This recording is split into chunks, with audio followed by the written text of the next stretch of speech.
Assalamualaikum warahmatullahi wabarakatuh. A'udzubillahi minasyaitonir rajim. Bismillahirrahmanirrahim. Alhamdulillahi rabbil alamin. Wassalatu wassalamu ala asyrafil anbiya'i wal mursalin wa ala alihi wa ashabihi ajma'in. Allahumma faqihna fid din waftah 'alaina futuhal 'arifin waj'al a'malana khalisatan liwajhikal karim ya arhamar rahimin. Allahumma iftah 'alaina hikmatak وانشر علينا من خزائن رحمتك يا أرحم الراحمين. رب اشرح لي صدري ويسر لي أمري واحلل عقدة من لساني يفقهوا قولي والحمد لله رب العالمين آمين. قال المصنف رحمه الله تعالى ونفعنا وإياكم بعلومه في الدارين آمين. InsyaAllah untuk lebih memberkati kuliah kita pada malam ini, marilah sama-sama kita membaca umur kitab Al-Fatihah. A'udzubillahi minasyaitonir rajim. Bismillahirrahmanirrahim. Alhamdulillahi rabbil alamin. Arrahmanir rahim. Maliki yaumiddin. Iyyaka na'budu wa iyyaka nasta'in. Ihdinas siratal mustaqim. Siratal ladzina an'amta 'alaihim ghairil maghdubi 'alaihim waladdallin. Amin. Alhamdulillah, pertama-selamanya ialah sama-sama kita rafa'kan, kita panjatkan setinggi-tinggi kesyukuran kita ke hadrat Allah Subhanahu wa taala kerana pada malam ini Allah Taala masih lagi mengurniakan kepada kita daripada segala nikmat yang dikurniakan oleh Allah Taala kepada sekalian hamba-hambanya. Termasuklah dua nikmat yang terbesar, iaitu daripada nikmat iman dan juga nikmat Islam. Kemudian nikmat-nikmat lain yang melengkapi untuk kita pada malam ini, iaitu antaranya nikmat kesihatan. Sihat tubuh badan boleh kita pakai buat amal ibadat kepada Allah Ta'ala, boleh pakai hadir ke rumah Allah Ta'ala pada malam ini semaya berjamaah.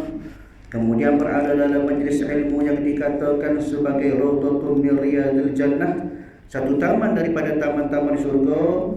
Mudah-mudahan kita semua yang hadir pada malam ini Allah Ta'ala catatkan ataupun Allah Ta'ala tandakan supaya kita semua jadi daripada kalangan orang-orang yang sentiasa berada dalam keredaan Allah Subhanahu wa Ta'ala, insya-Allah. Tuan-tuan, puan-puan yang dirahmati oleh Allah Subhanahu wa Ta'ala, insya-Allah pada malam ini kita sambung lagi pada bab ataupun masih lagi membicarakan tentang mata.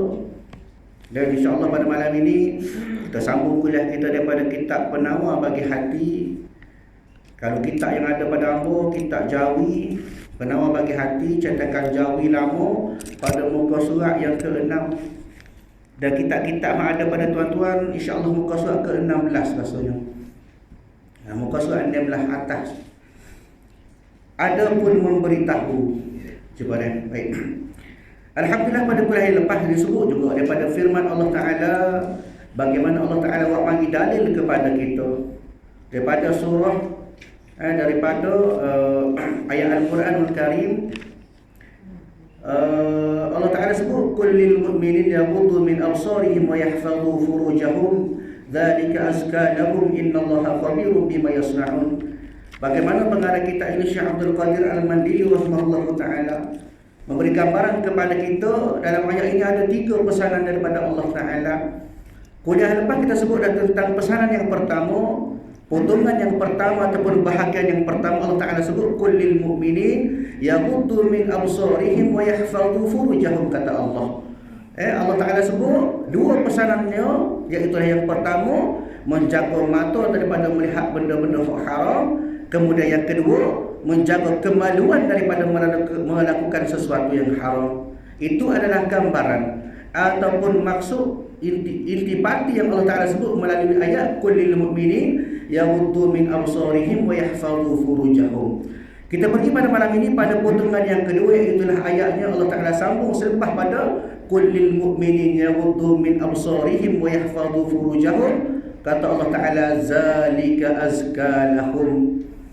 Maksudnya yang demikian itu lebih suci bagi mereka. Baik, maka firman-Nya firman Allah Ta'ala, adapun memberitahu, maka firman-Nya firman Allah Ta'ala zalika azka lahum, Bermula demikian itu memejamkan mata itu dan memelihara faras itu lebih membersihkan dan lebih menambahkan bagi mereka itu. Bermula demikian itu makna bermula demikian, maknanya pesanan daripada Allah Ta'ala, pemberitahuan daripada Allah Ta'ala. Gapanya Allah Ta'ala nak royak bahawasanya memejamkan mata dan memelihara faras itu lebih membersihkan dan lebih menambahkan. Makna kata menambahkan iaitu lebih memberi tambahan kepada kita pada segi kita buat benda baik, kita buat benda kebajikan. Bagi mereka itu maknanya bagi kita semua memberitahu Allah Ta'ala, maknanya Allah Ta'ala pesan kepada kita. Dengan ini perkataan, dengan ini dalil Allah Ta'ala, gapanya atas bahawasanya memejamkan mata dan memelihara faras itu keduanya sebab bagi membersihkan hati. Maknanya Allah Ta'ala pesan kepada kita. Allah Ta'ala kata bahawasanya dengan kita pejam mata, kita tak tengok benda yang haram, kita tak melihat kepada benda-benda yang Allah Ta'ala larang. Begitu juga kita jaga kemaluan kita, jaga faras kita, maka kedua-dua ini sebab menyebabkan kita jadi bersih segala hati-hati kita. Mana kata hati kita tak mikir, hati kita tak mari lintas sebab apa dah muka kita tak tengok. Biasanya benda yang mari mikir, mari lintas dalam hati bila kita tengok. Bila kita tengok, mari kita gambarin, kita fikir. Kenapa? Kerana sikap manusia, jiwa manusia ni sering ada persoalan, pertanyaan. Bila tengok timbul ada persoalan, dia lagu mana gitu, lagu mana gini. Kenapa? Punca daripada kita tengok. Jadi, maka kata pengarang kitab berdasarkan dalil Allah Ta'ala sebut, Allah Ta'ala nak kepada kita bahawasanya bila kita boleh jaga mata, kemudian kita boleh jaga kemaluan kita, menyebabkan hati kita jadi bersih. Maknanya sifat dia di sini, kita nak bersih hati sebenarnya saja. Lagu mana? Iaitulah dengan cara kita pejam mata, kita jaga mata kita. Dan bila mana kita dapat menjaga mata, boleh bawa kepada faedah yang besar. Kepada faedah dia, boleh menjaga kemaluan kita. Ini maknanya nak supaya kita ni sentiasa jaga mata. Kenapa? Mata itu antaranya merupakan punca kepada perasaan jadi cemar, perasaan hati kita, fikiran kita jadi kotor, fikir benda bukan-bukan, menyebabkan kadang-kadang berlakunya hati kita jadi cemar. Bila hati cemar, maka mudah lalu kita nak buat maksiat. Bila hati cemar, banyaknya dosa dalam hati kita, menyebabkan kita jadi perasaan kita sudah jadi liar. Di hati kita sudah tidak ada pedoman. Hati kita sudah tidak boleh dinasihati, tak boleh tegur, tak boleh terima kebaikan. Kenapa? Kerana hati kita tu sudah kotor. Dia tertutup hati kita oleh hijab daripada hitam-hitam dosa, maksiat kita kepada Allah Ta'ala. Maknanya Allah Ta'ala royak memberitahu di sini, maksudnya Allah Ta'ala memberi pesanan kepada kita. Lagu mana nak cuci hati, lagu mana nak membersihkan hati, iaitulah dengan cara kita jaga mata, jaga kemaluan. Daripada segala dosa, maknanya daripada segala maksiat-maksiat kita dengan Allah Ta'ala. Dan sebab bagi membanyakkan pekerjaan kebajikan, bila mana hati kita tak mikir, tak cemar, hati kita tak rosak, maka hati kita jadi tenang. Bila hati tenang, mari perasaan nak buat amal ibadat kepada Allah. Mari perasaan kita nak buat kebajikan kepada Allah Ta'ala. Kenapa? Kerana hati kita sudah bersih. Tapi noyaknya di sini bukan senang tuan-tuan. Dia bukan senang kita nak jaga hati, berpunca daripada mata. Maknanya jaga mata menyebabkan bersih hati. Bila hati bersih, jadi hati kita jadi cenderung banyak membuat segala amal-amal kebajikan kepada Allah Ta'ala. Itu pesanan yang kedua daripada Allah Ta'ala. Maknanya Allah Ta'ala pesan kepada kita melalui ayat ini. Kalau bahagian yang pertama, qulil mu'minina yaghuddu min absarihim wa yahfazu furujahum. Ini Allah Ta'ala ajar kita adab. Lagu mana kita jaga mata daripada melihat benda yang haram, lagu mana kita jaga kemaluan kita. Kemudian ayat sambungan saat ni, hak telah kita sebut saat ni, Allah Ta'ala pesan pula kepada kita bahawasanya cara ataupun kunci kita nak jaga hati kita, iaitulah kita jaga mata dan kita jaga kemaluan kita. Baik. Dan ada pun menakutkan pula pada potongan ayat tadi juga, pada bahagian yang ketiga, kata Allah Ta'ala, innallaha khabirun bima yasna'un, kata Allah. Dan adapun menakutkan, maka firman Allah Ta'ala, innallaha khabirun, bahawasanya Allah Ta'ala sangat mengetahui ia. Allah Ta'ala tahu belakang. Allah Ta'ala bersifat dengan alimun, mengetahui. Bahawasanya Allah Ta'ala sangat mengetahui ia, maknanya Allah Ta'ala itu tahu akan batin, benda dalam hati itu Tuhan tahu berlaku. Mari perasaan kita nak buat maksiat Tuhan tahu, perasaan kita nak buat ibadat Tuhan tahu berlaku. Akan barang yang mengerjakan kamu akan dia, maknanya benda yang mulut buat dalam hati itu, lintasan-lintasan hati kita, niat dalam hati kita, semangat dalam hati kita, semua benda walaupun manusia tak nampak. Dia begitu juga maksiat. Kita kalau boleh tak semua orang tahu, hati kita duk fikir apa dia, hati kita duk sebut apa. Tapi Allah Ta'ala tahu belaka. Maknanya Allah Ta'ala tahu belaka, khabirun bima yasna'un. Allah Ta'ala tahu belaka benda yang ada dalam hati kamu. Barang yang mengerjakan kamu akan dia, maknanya dalam hati kamu tu. Seperti mengetahui ia akan zahirnya, supaya kita tengok hak zahir. Allah Ta'ala tahu hak zahir, hak batin, supaya ada pun kita hak zahir yang kita nampaknya.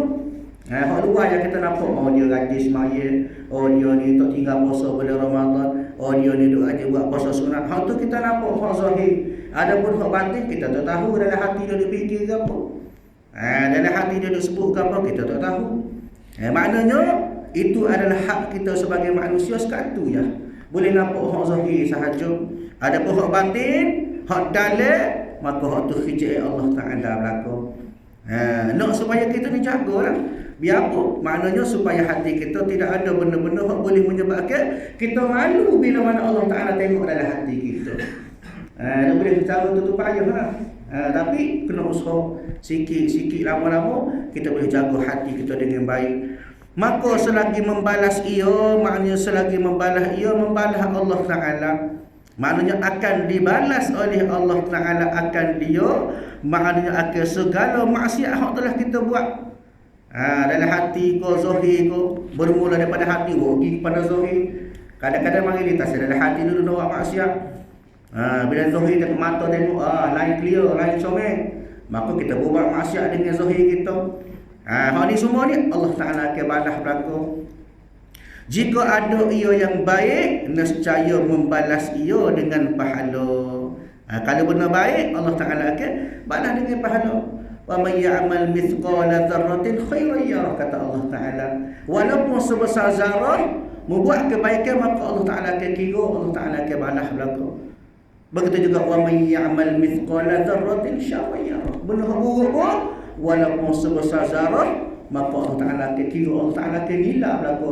Dan segala-galanya itu semua tu akan mendapat balasan daripada Allah Ta'ala. Sebab tu nak buat apa-apa kena fikir. Dia kena fikir molek, baik ke buruk, balasnya dia lagu mana, setara mana balasnya buat benda-benda ni. Maknanya biar kita tahu setara manakah kebajikan kita, setara manakah benda-benda maksiat kita di sisi Allah Ta'ala. Allah Ta'ala tengok berlaku, dia nilai berlaku. Kalau baik, jika adalah dia baik, nescaya membalas ia, makna membalas oleh Allah Ta'ala dengan pahala dan kesenangan dan syurga. Kesenangan lagu mana? Pada hari akhirat nanti. Kesenangan dia bila mana kita boleh dapat pembebasan daripada api neraka, dia boleh masuk syurga. Itu kesenangan hari akhirat. Maknanya balasan daripada Allah Ta'ala melihat kepada hasil perbuatan kita. Buat baik boleh pahala, boleh kesenangan dan syurga. Syurga ni satu tempat yang Allah Ta'ala janji nikmat kepada hamba dia. Allah Ta'ala sebut wasari'u ila maghfiratin min rabbikum wa jannatin 'arduha as-samawati wal ardu 'iddat lil muttaqin, kata Allah Ta'ala. Ini Allah Ta'ala cerita pada surah Al-Imran, kata Allah Ta'ala, dan segeralah kamu kepada mengerjakan amalan kebajikan dan mendapat keampunan daripada Tuhan kamu. Allah Ta'ala suruh pesan, Allah Ta'ala suruh buat kebajikan. Kita ni makhluk, kita ni hamba Allah Ta'ala buat kebajikan. Maknanya kita berlumba-lumba berebut buat baik. Untuk apa? Untuk kita dapat keampunan daripada Allah Ta'ala dan mendapat syurga yang bidangnya seluas segala langit dan bumi.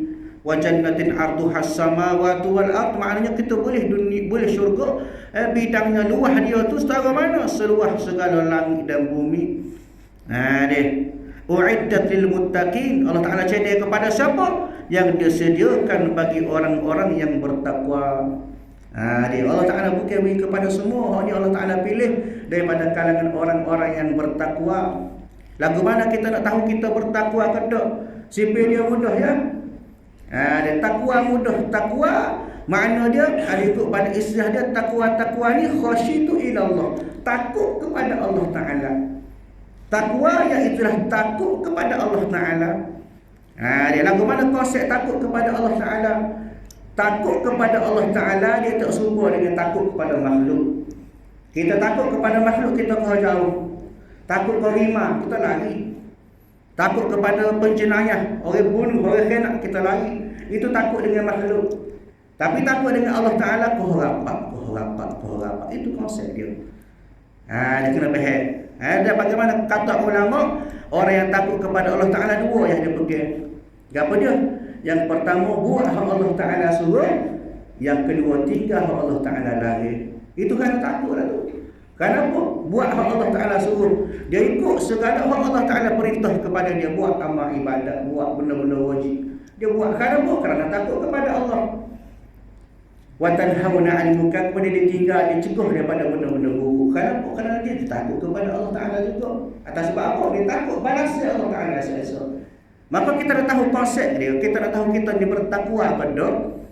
Tengok dua sipir tadi. Kita buat kepada Allah Ta'ala suruh, kita tinggal kepada Allah Ta'ala lari. Kalau setakat kita nak kecek, kita bertakwa, kita beriman, kita bertakwa dengan Allah Ta'ala, kita rapat. Tapi dalam masa yang sama kita tinggal Allah Ta'ala suruh. Semaya tak aja dekat, tak aja cukup. Kapal lain lah. Kapal ni cukup berapa? Alhamdulillah. Buat benda-benda jahat semua, buat benda-benda maksiat, maknanya kita masih lagi belum dikatakan orang yang bertakwa. Maknanya tidak sempurna ketakwaan kita di sisi Allah Ta'ala. Maknanya syurga tadi Allah Ta'ala cedek kepada orang-orang yang bertakwa. Sipir dia nak masuk syurga mudah lah. Jadi orang bertakwa. Ni, tak mana jadi orang takwa? Buat Allah Ta'ala suruh, tinggal Allah Ta'ala lagi. Maknanya ikut sipir takwa tadi, maka insya-Allah boleh masuk syurga. Ni maknanya syurga ni Allah Ta'ala beri kepada kita satu nikmat. Dia satu pembebasan. Maknanya orang-orang yang bila mana Allah Ta'ala isytihar esok di hari akhirat, kamu dibebaskan daripada api neraka, boleh masuk syurga. Masuk tu kita berasa alhamdulillah, syurga sangat-sangat. Satu nikmat yang besar. Kenapa? Kerana perjuangan kita atas dunia nak ke hak tu yang sebenarnya. Kita buat amal atas dunia. Hal ni bagi konsep orang awam macam kita. Ada bukan untuk orang ni lain pula. Dia hidup di atas dunia lain, bukan dia nak ke syurga, bukan tak sayang pada neraka. Hak ni demo ni orang yang kuat keimanan dia, takwa dia, ahli sufi. Mereka ini buat amal ibadat 100% kerana Allah Ta'ala. Bagi kita orang awam, orang biasa ni, sekadar biasa-biasa, kita buat atas kehidupan kita atas dunia kerana apa? Kerana nak masuk syurga. Dan dalam masa sama kerana tak sayang kepada api neraka. Maknanya target kita ataupun matlamat kehidupan kita atas dunia mazra'atul akhirah. Kita nak bercucuk tanam, hasil dia kita ambil masuk hari akhirat. Bila mana kita boleh masuk dalam syurga Allah Ta'ala. Dia hak tu hak kita nak berlaku. Dia kita kena faham kata ulama, dia syurga dia ada 8. Ada 8 jenis. 8 tingkat syurga. Yang pertama kata ulama, syurga Firdaus dijadikan daripada emas yang merah. Syurga Firdaus buat daripada emas warna merah. Kemudian syurga Adnin, yang kedua dibuat daripada intan yang berwarna putih. Kemudian syurga Jannatun Na'im, syurga Na'im buat daripada perak warna putih. Kemudian Jannatul Ma'wa, syurga Ma'wa, hal ni pula Allah Ta'ala buat daripada batu zamrud warna hijau. Kemudian pula syurga yang keenam, syurga yang kelima, kata ulama syurga Darussalam, Allah Ta'ala buat daripada batu permata yakut warna merah. Kemudian syurga Maqamah ataupun Muqamah, syurga yang keenam, Allah Ta'ala buat daripada batu permata warna putih. Kemudian syurga yang ketujuh, syurga Al-Maqamul Amin, dibuat daripada batu permata warna putih juga untuk orang-orang yang bertakwa. Dan yang ke-8, syurga yang terakhir, nama dia syurga Khuldi. Bagaimana sejarah menceritakan kepada kita Nabi Adam dengan Siti Hawa. Siti Hawa dia makin berkhuldi, menyebabkan dibuang daripada syurga hantar ke dunia. Mana syurga ni lah? Syurga nama dia syurga Khuldi. Allah Ta'ala buat daripada batu marjan warna merah dengan warna kuning. Syurga ni kata ulama juga, satu hadis yang diriwayatkan daripada Abu Sa'id Al-Khudri rahimahullahu ta'ala, katanya syurga itu terdiri daripada 100 tingkat. 100 tingkat syurga ni. Dan antara tingkat itu pula, jarak dia pula antara langit dengan bumi. Dia jarak dia jauh, syurga ke syurga ke syurga, kau tinggi kau tinggi kau tinggi, kau baik kau baik. Maknanya syurga-syurga inilah yang menanti mereka-mereka yang buat amal ibadat kepada Allah, bertakwa kepada Allah Ta'ala. Bahkan di setiap syurga pula kata ulama, pada setiap lapis syurga tu dia ada pula lapis pintu. Pintu yang pertama untuk para nabi, rasul, syuhada, orang-orang yang rajin bersedekah. Pintu yang kedua kata ulama, orang yang berdiri ke semaya dengan cukup syarat sempurna belaka bentuk dia. Pintu ketiga Allah Ta'ala buat untuk orang yang rajin waktu beri zakat, mengeluarkan zakat, rajin tazkiyatun nafs, rajin mencucikan jiwa, membersihkan jiwa. Pintu keempat kata ulama, iaitulah pintu yang mana Allah Ta'ala buat untuk pemerintah yang memberi kebaikan, buat benda baik, cegah benda buruk. Ini pintu untuk pemimpin. Kemudian Allah Ta'ala buat pula satu pintu untuk orang-orang yang boleh cegah hawa nafsu dia, boleh nyek hawa nafsu, boleh bercawak kotak. Dia mempertahankan diri dia daripada gangguan-gangguan hawa nafsu tadi. Kemudian pintu yang keenam kata ulama untuk rajin buat haji umrah. Pintu ketujuh untuk orang-orang yang berjihad pada jalan Allah. Dan pintu ke-8 bagi orang yang bertakwa, berbakti kepada orang tua, birrul walidain, dihormat, berbakti kepada orang tua. Kemudian kepada mereka-mereka yang menyambung tali silaturahim persaudaraan antara orang Islam. Ini dah merupakan kata ulama gambaran kepada kita pintu-pintu yang ada dalam syurga. Syurga pula ada lapis dan itu ada pintu lapis buah pula. Ayatnya di sini satu tempat yang sentiasa kita nanti-nantikan sebagai seorang hamba Allah Ta'ala. Kita nak di situ sebenarnya matlamat kita. Kenapa? Kerana nak tahu saya duduk dalam api neraka. Dia dua tempat yang tidak duduk dalam api neraka, duduk dalam syurga. Bergantung kepada kita, pilihan kepada kita, tepuk dada, tanya selera kita setara mana. Kalau rasa nak pembalasan yang baik, maka atas dunia lagi kena buat preparation, persediaan kita. Lagu mana kita nak kepada tempat itu, lagu itulah usaha kita. Kita dah nak ke syurga, tapi cara kita hidup atas dunia tak serupa-serupa nak ke syurga, tak jadilah. Di maknanya kena jaga supaya setiap pembalasan kebaikan kita Allah Ta'ala beri pahala, beri kesenangan pada hari akhirat dan juga syurga. Dan jika ada ia, maknanya ada ia tu ada pada seseorang manusia itu kejahatan. Dalam hati kita awak mari perasaan benda-benda jahat, perbuatan kita benda-benda maksiat kita duk buat, maka membalas ia dengan siksa. Siksa pembalasan daripada Allah Ta'ala. Kita kena ingat bahawasanya Allah Ta'ala, azab Allah Ta'ala amat-amatlah pedih. Banyak gambaran-gambaran Allah Ta'ala tunjuk kepada kita bagaimanakah keadaan azab Allah Ta'ala. Antaranya Allah Ta'ala sebut pada surah An-Nisa ayat 56, kata Allah Ta'ala, innal ladhina kafaru bi ayatina sawfa nuslihim nara kullama nadijat juluduhum baddalnahum juludan ghairaha liyadhuqul azab innallaha kana azizan hakima. Kata Allah, gambaran orang-orang yang kufur ingkar kepada ayat-ayat Allah Ta'ala. Lagu mana? Maka kami, kata Allah Ta'ala, kami akan membakar mereka dalam api neraka. Bakar lagu mana? Tiap-tiap kali kulit mereka hangus, maka kami ganti dengan kulit yang lain. Itu cara kaedah bakar api neraka. Bila bakar, bila hangus, maka ganti pula hal lain. Supaya apa diganti itu? Supaya mereka dapat merasa azab sengsara. Kita rasa sakit kerana ada kulit. Kerana kalau kita belajar sains, dia ada orang panggil reseptor deria-deria kita. Kena air panas, kita buat air tangan. Kenapa? Ada rasa. Maknanya kesakitan adalah kerana kita ada kulit. Maka Allah Ta'ala kekalkan kulit itu dalam akhirat esok. Walaupun kata ulama orang ini mati terbakar atas dunia hangus. Dia lah ke mana esok dalam api neraka nak bakar. Gua kata dunia hang dah. Tuhan buat semula tubuh dia. Ni kata ulama setengah ulama sebut kita esok di pada masyarakat serupa yang kita umur 31 belaka. Dia orang muda belaka tua pun jadi 31, budak-budak pun jadi 31 belaka kata ulama. Maknanya dalam keadaan itu kita pergi dalam keadaan kita bertubuh badan macam biasa macam atas dunia lah. Kenapa? Kerana nak suruh kita rasa pedih azab.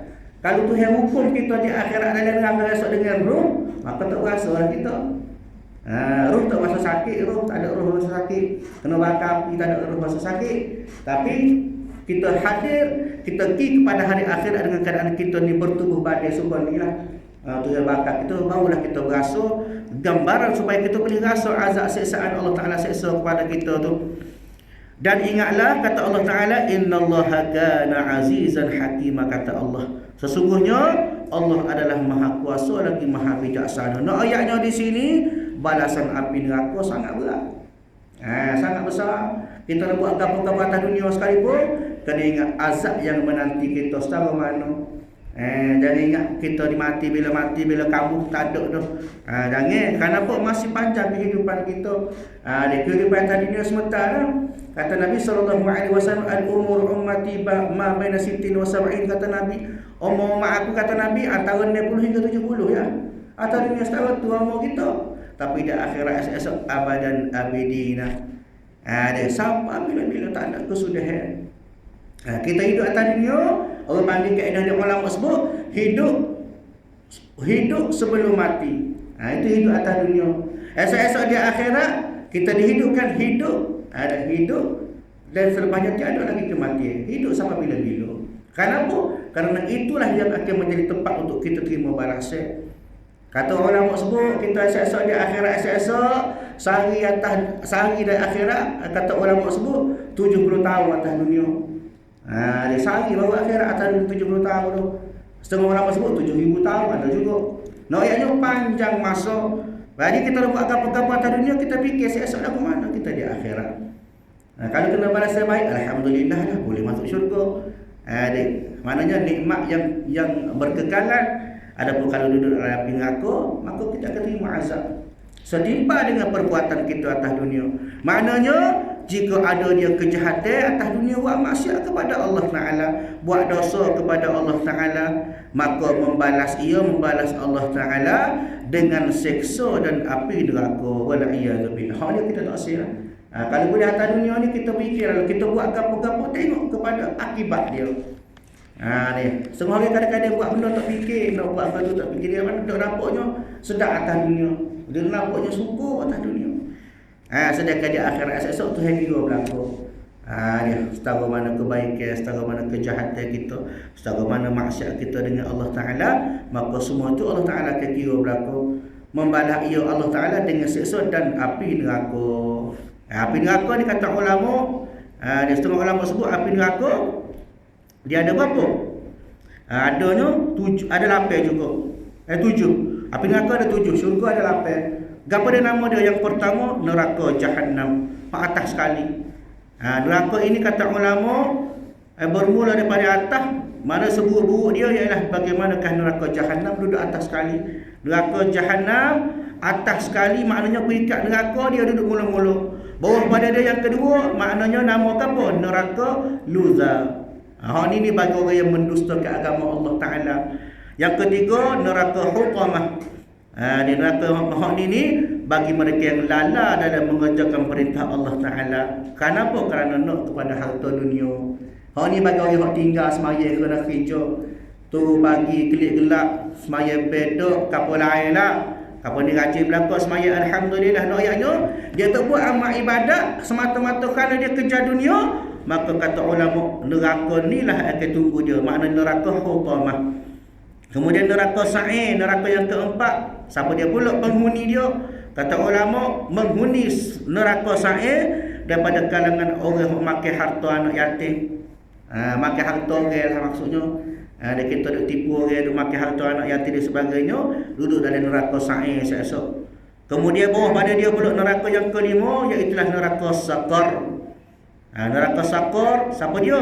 Iaitulah mereka orang yang tak semaya, Mereka hok dia buat benda-benda hok tidak dalam kebajikan. Mereka yang menindas orang miskin. Dan mereka-mereka hok tak percaya pada hari kiamat. Ada. Maknanya mereka inilah yang akan menghuni neraka sakor. Neraka yang ketujuh kata ulama iaitu neraka yang keenam, neraka jahim. Narun jahim. Siapa dia penghuni dia ni? Kata ulama, orang yang buat dosa besar. Orang buat dosa besar, melazimi akan dosa besar, maksiat, buat zina, membunuh orang, mendustakan agama Allah Ta'ala, duduk dalam neraka jahim. Neraka yang terakhir, neraka yang ketujuh, neraka hawiyah. Mereka ini yang menghuni neraka hawiyah, ialah mereka yang lawai semua segala ajaran daripada Nabi SAW. Duk lawai agama, sentiasa ada bahasa yang tak suka pada agama. Mereka-mereka inilah yang akan duduk dalam neraka hawiyah. Allah Ta'ala sebut fattaqun naral lati waquduhan nas wal hijarah uiddat lil kafirin, kata Allah surah Al-Baqarah. Allah Ta'ala kata, maka peliharalah diri kamu daripada api neraka. Apa dia?